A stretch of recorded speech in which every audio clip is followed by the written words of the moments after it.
नमस्कार दोस्तों। स्वागत है आप सभी लोगों का आरजे जी के स्टडी चैनल पर। दोस्तों, आज हम सीडीपी का प्रैक्टिस सेट 12 लेके आए हैं, जिसमें हम मोस्ट इम्पोर्टेंट 30 क्वेश्चन देखेंगे। तो आइए दोस्तों, स्टार्ट करते हैं। पहला क्वेश्चन है, निम्न में से कौन सा नियम यह सुझाव देता है कि शरीर के विभिन्न अंग विकास के विभिन्न चरणों में भिन्न भिन्न दरों से विकसित होते हैं? विकास एक आयामी होता है, विकास एक दिशीय होता है, विकास एक असतत प्रक्रिया है, या विकास की दिशा अधोगामी एवं शीर्षगामी है? आंसर है ऑप्शन नंबर डी। अगला क्वेश्चन है,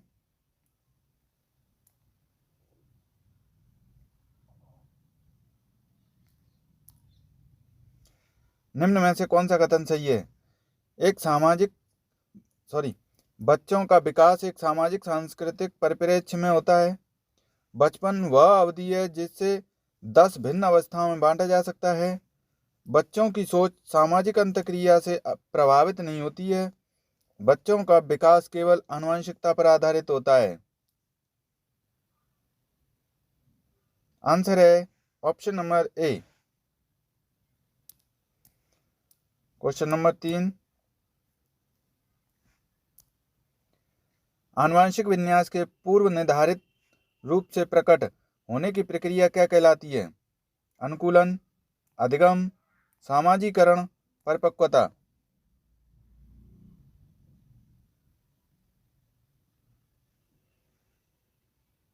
आंसर है option number D. Question number 4, dash सामाजीकरण का प्राथमिक और सामाजीकरण का द्वितीयक कारक है? सामाजीकरण का प्राथमिक कारक कौन सा है? परिवार विद्यालय, मीडिया परिवार, विद्यालय मीडिया, मीडिया पास पड़ोस। आंसर है ऑप्शन नंबर ए। प्राथमिक कारक परिवार है और द्वितीयक विद्यालय। क्वेश्चन नंबर 5 दिया है, लॉरेंस कोल्बर के अनुसार 7-8 वर्षीय बच्चों में नैतिक निर्णय लेने का आधार क्या है? सामाजिक व्यवस्था बनाए रखना, सामाजिक अनुबंधन बनाए रखना, दंड और आज्ञा पालन, सार्वभौमिक नैतिक सिद्धांत।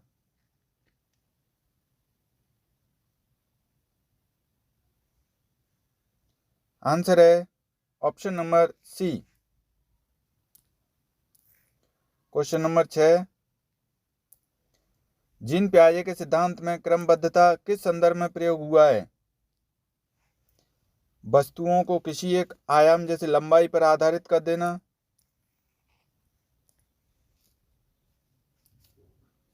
दूसरों का परिपेक्ष लेने की क्षमता, चिंतन का वर्णनात्मक रूप जैसे कहानी कथन में होता है, स्थानों जैसे अपने विद्यालय का स्थानकीय मानचित्र करने की क्षमता। आंसर है ऑप्शन नंबर ए। क्वेश्चन नंबर 7, 5 वर्षीय नसीमा को यह लगता है कि चिकनी मिट्टी के गोले को यदि दबाकर एक सांप के रूप में परिवर्तित करें तो चिकनी मिट्टी बढ़ जाती है। जीन पियाजे के अनुसार उसकी सोच के पीछे कौन सा तर्क है? जीववाद, केंद्रीयता, परिकल्पित निगमनात्मक, या संक्रमण परिणाम।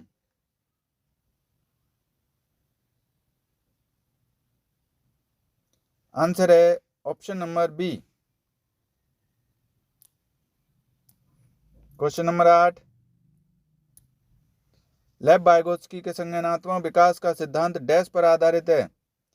सामाजिक संरचना, व्यवहारवाद, मनोविश्लेषण, सार्वभौमिकता।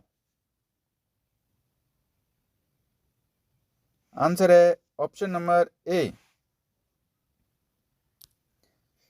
क्वेश्चन नंबर 9, लेव वाइगोत्स्की ने बच्चे के स्वयं से संवाद करने की क्रिया के लिए किस शब्द का प्रयोग किया है? निजी संवाद, उच्च स्वर में वार्ता, पाठ, स्वकेंद्रीयवाद।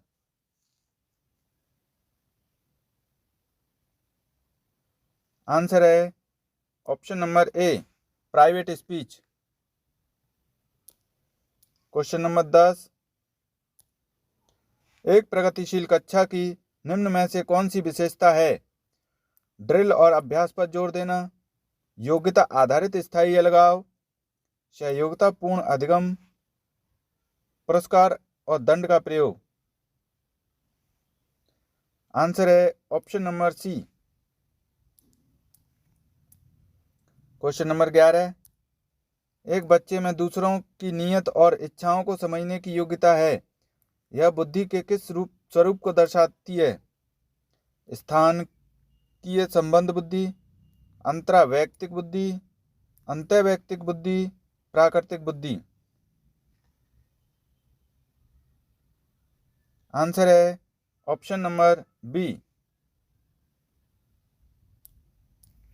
क्वेश्चन नंबर 12, राष्ट्रीय शिक्षा नीति 2020 में निम्न में से कौन सा कथन प्रस्तावित है? अपनी मातृभाषा में शिक्षित होना शैक्षिक और प्रौद्योगिक उन्नति में बाधक है। विद्यालयों को बच्चों को अंग्रेजी भाषा की प्रथम भाषा के रूप में सीखने और बोलने के लिए प्रोत्साहित करना चाहिए।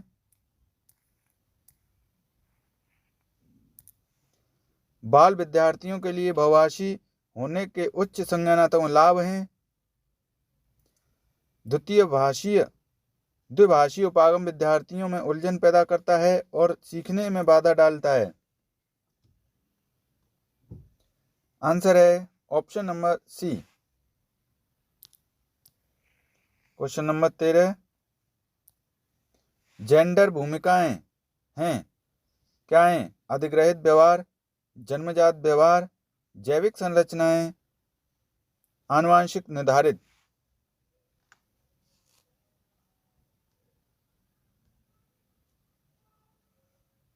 आंसर है ऑप्शन नंबर ए। क्वेश्चन नंबर 14, सतत एवं समग्र मूल्यांकन का प्राथमिक उद्देश्य है छात्रों के प्रदर्शन की एक दूसरे से तुलना करना, छात्रों की समझ को आंकना और पाठ्यक्रम तथा शिक्षा शास्त्र को इसके अनुसार रूपांतरित करना, छात्रों का उनके प्रदर्शन के अनुसार वर्गीकरण करना, छात्रों को किसी विषय में सफल और विफल घोषित करना।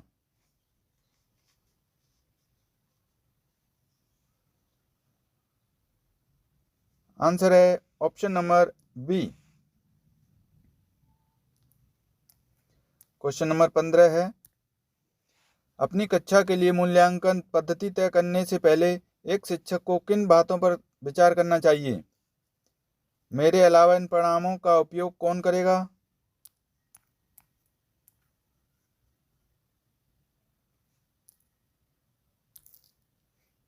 विशिष्ट छात्रों के अधिगम वक्र का पता लगाने का सर्वोत्तम तरीका क्या है? कौन सा तरीका अध्यापिका को स्वयं के शिक्षा शास्त्र पर चिंतन में मदद करेगा? कौन सी विधि छात्रों को उच्चतम अंक पाने में मदद करेगी?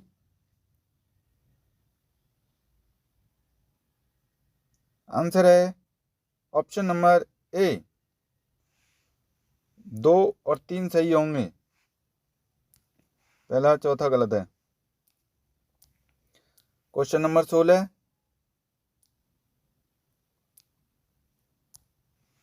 समावेशी शिक्षा से अभिप्राय है आर्थिक रूप से कमजोर वर्ग ईडब्ल्यूएस का आरक्षण केवल सरकारी विद्यालयों में ही उपलब्ध करवाया जाए, दिव्यांग छात्रों को सिर्फ विशेष विद्यालयों में शिक्षा दी जाए, सरकारी विद्यालयों में केवल अंग्रेजी भाषा पढ़ाई जाए, योग्यताओं से परे होकर सभी बच्चों को गुणवत्तीय शिक्षा उपलब्ध करवाई जाए। आंसर है option number D. Question number 17, कथन ए दिया है, पढ़ाते समय एक शिक्षक को पाठ्य सामग्री को दर्शाने के विभिन्न तरीके अपनाने चाहिए। कारण आर है, शिक्षक को अधिगमकर्ताओं की विविध आवश्यकताओं हेतु अपने शिक्षा शास्त्र को उनके अनुकूल बनाना चाहिए। ऑप्शन दिए हैं, ए और आर दोनों सही हैं और आर सही व्याख्या करता है एक ही। ए और आर दोनों सही हैं लेकिन आर सही व्याख्या नहीं करता एक ही। ए सही है लेकिन आर गलत है। ए और आर दोनों गलत हैं। आंसर है ऑप्शन नंबर ए। Question number 18।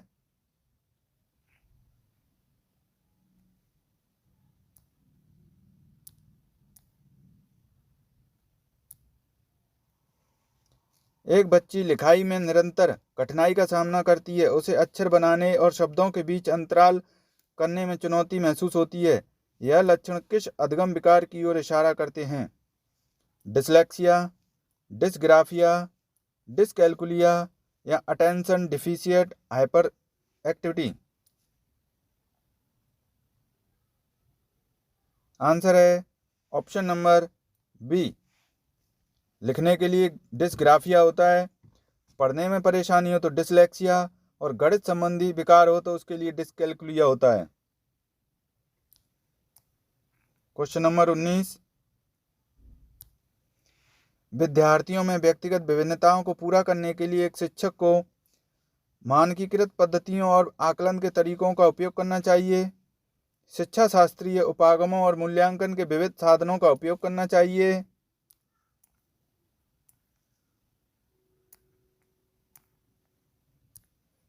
रटन आधारित अधिगम को निर्धारित करने के लिए एक रूप शिक्षा शास्त्र का इस्तेमाल करना और योगात्मक आकलन पर बल देना चाहिए। पेपर पेंसिल आधारित परीक्षणों की संख्या में वृद्धि करना और पुनर्मरण पर बल देना चाहिए। तो देखिए दोस्तों, इसमें आ रहा है रटन आधारित, तो ये गलत। इसमें पेपर पेंसिल परीक्षण आ गया तो ये भी गलत।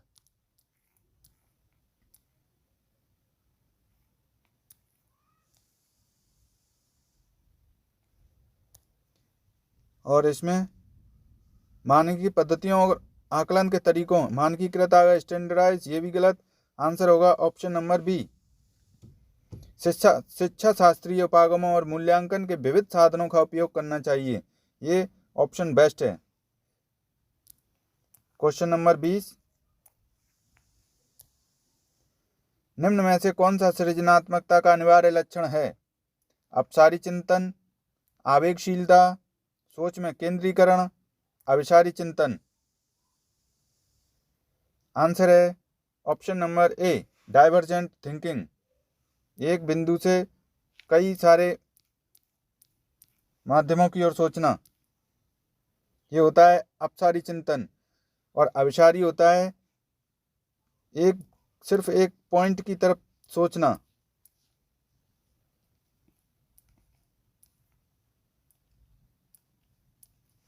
ठीक है दोस्तों। Question number 21। छोटे बच्चे ज्ञान की संरचना और अर्थ किस प्रकार निकालते हैं? सक्रिय अन्वेषण द्वारा, खेल द्वारा, पदार्थों पर क्रिया और प्रयोग द्वारा, सहपाठियों और वयस्कों संग सहभागिता द्वारा। आंसर है option number D. Question number 22।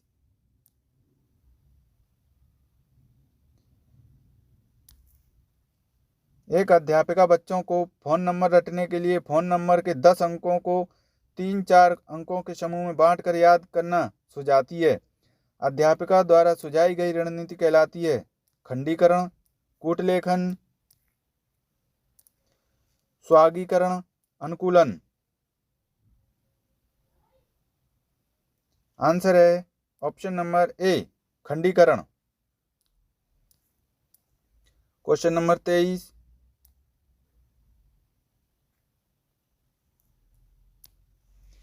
निम्न में से अधिगम की कौन सी दशा पर विद्यालयों में सबसे अधिक बल देना चाहिए? परिवेश से सहभागिता द्वारा कौशलों और ज्ञान का अर्जन, विषय वस्तु को रटना, दूसरों का निष्क्रिय अनुकरण, उद्दीपन अनुक्रिया संबंधों द्वारा व्यवहार का अनुबंधन। आंसर है ऑप्शन नंबर ए, परिवेश से सहभागिता द्वारा कौशलों और ज्ञान का अर्जन। Question number 24। निम्न में से कौन सा युग्म सामाजिक संरचनात्मक उपागम के अनुसार छात्रों के पढ़ने को सुसाध्य करता है? सलमा विद्यार्थियों को नए शब्द सिखाने के लिए फ्लैश कार्ड का उपयोग करती है और उनके सही उत्तरों के लिए उन्हें टॉफी देकर पुरस्कृत करती है। परामति विविध प्रकार की पुस्तकें अपने विद्यार्थियों को पढ़ने के लिए देती हैं। जो विद्यार्थी एक विशिष्ट पुस्तक पढ़ते हैं उन्हें नियमित रूप से पुस्तक पर चर्चा करने के लिए कहती हैं।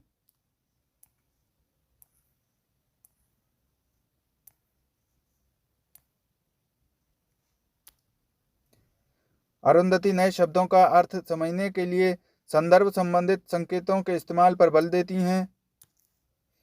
रेखा अपने विद्यार्थियों को उन शब्दों को 5 बार लिखने के लिए कहती हैं जो वह वर्तनी परीक्षा में गलत करते हैं।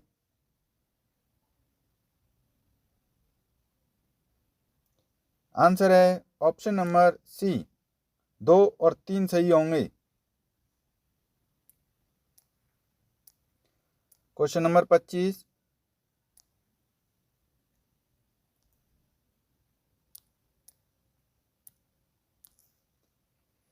एक शिक्षक होने के नाते आप अपने छात्रों में समस्या समाधान क्षमताओं को किस प्रकार सुसाध्य कर सकते हैं? अपने विद्यार्थियों में डर की भावना पैदा करके, समस्याओं के हल हेतु अटल तरीके के इस्तेमाल को बढ़ावा देकर, समरूपों के इस्तेमाल को बढ़ावा देकर, निष्क्रिय रटन पद्धतियों के इस्तेमाल को बढ़ावा देकर।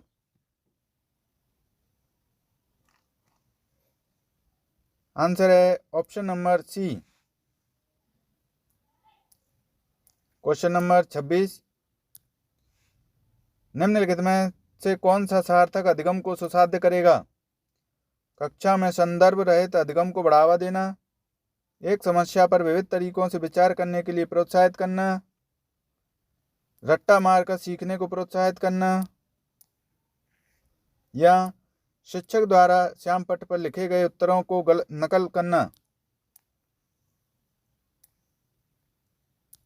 आंसर है ऑप्शन नंबर बी, एक समस्या पर विविध तरीकों से विचार करने के लिए प्रोत्साहित करना। क्वेश्चन नंबर 27, अगर विद्यार्थी अपने कार्य की सफलता को आंतरिक कारणों पर आरोपित करते हैं, उनमें किसकी भावना उत्पन्न होगी? शर्म, गुस्सा, गर्व, उत्कंठा। आंसर है ऑप्शन नंबर सी, गर्व की भावना उत्पन्न होगी। क्वेश्चन नंबर 28,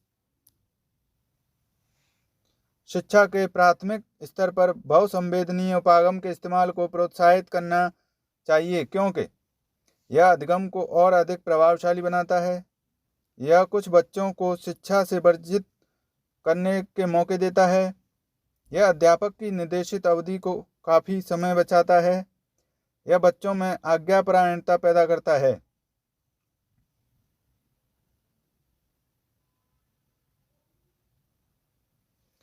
आंसर है ऑप्शन नंबर ए।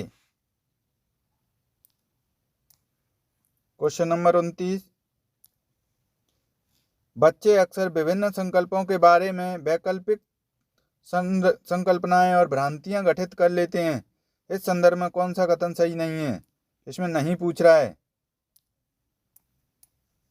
ऑप्शन दिए हैं।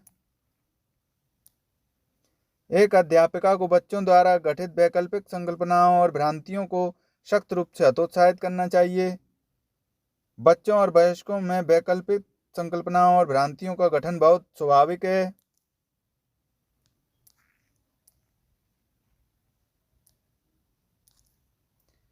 एक अध्यापिका को निश्चित रूप से इन वैकल्पिक संकल्पनाओं और भ्रांतियों पर गौर करना चाहिए क्योंकि ये सीखने सिखाने की प्रक्रिया में महत्वपूर्ण है।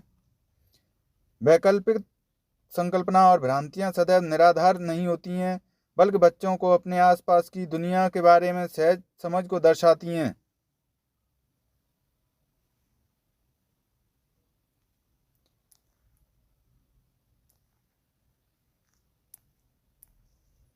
आंसर है ऑप्शन नंबर ए।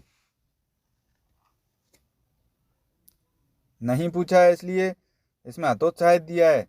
इसलिए ये गलत हो गया। क्वेश्चन नंबर 30, निम्न में से अधिगम का कौन सा परिप्रेक्ष्य यह कहता है कि ठोस प्रलोभनों और पुरस्कारों द्वारा विद्यार्थियों को सीखने के लिए अभिप्रेरित किया जा सकता है? मानवतावादी, व्यवहारात्मक, संज्ञानात्मक या सामाजिक सांस्कृतिक?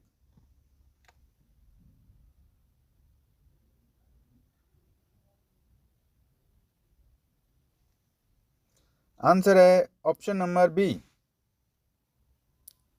तो दोस्तों, अगर आपको हमारी ये वीडियो अच्छी लगी हो तो वीडियो को लाइक कीजिए, चैनल को सब्सक्राइब कीजिए। धन्यवाद दोस्तों।